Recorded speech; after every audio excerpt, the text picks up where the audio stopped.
Time once again for your pet's health tip of the day. Here now is the Pet Pantry of Lancaster County's Medical Director, Dr. Bryan Langlois.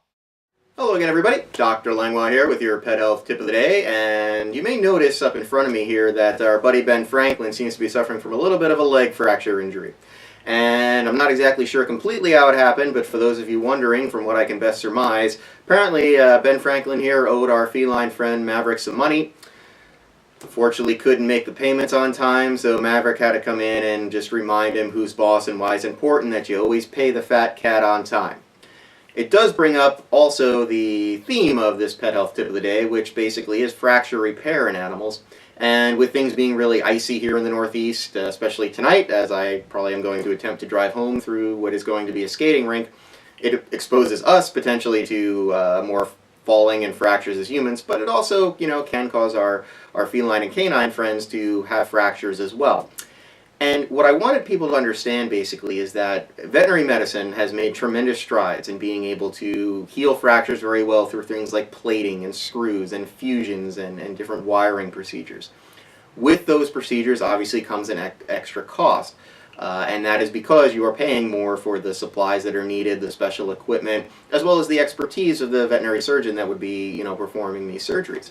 However, it is really important that you also talk to your veterinarian about other options if you cannot afford the plating procedure or the wiring procedure or something like that. There are potentially other options out there. It can range from putting a cast on a leg to just putting a splint that has to be changed every so often to what we call an external fixator, where basically it's kind of that ringed apparatus where you just have pins going into the bones to hold the leg in a stable position to allow the bones to heal. It can be something as simple as even just cage rest.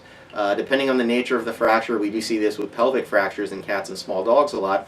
The bones just need a little time to heal, and with some cage rest, some TLC, and some proper pain control medication, that's all they need. And the reason I bring this up is because myself particularly, who works in the humane welfare and the shelter field, we see a lot of these animals brought to us because the owners feel that their only options really are either euthanasia or doing the really expensive plating or screwing procedure. And that's just not always the case. You need to talk to your veterinarian about other options because there are times when we can go ahead and try putting a splint on it. We may not be able to guarantee that it's 100% going to work, but it's certainly something that can be tried. If worse comes to worse and you're dealing with kind of a last resort option, amputation of a limb is also a viable alternative to euthanasia when coming to severe leg fractures.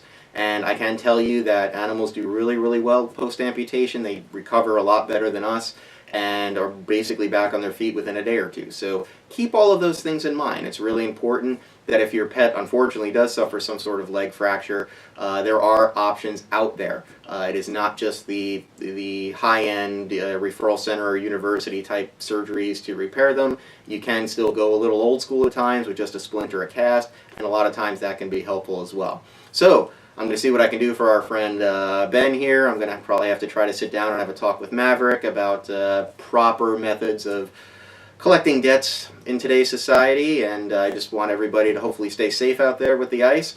It's really hopefully going to end soon, and if your pet unfortunately does have a fracture, be sure to talk to your vet. That is your slip-sliding pet health tip of the day. As always, if you have any questions, be sure to visit these wonderful websites, or, even better, contact your local veterinarian, because remember, only he or she can provide the proper care for the individual case involving your beloved pet.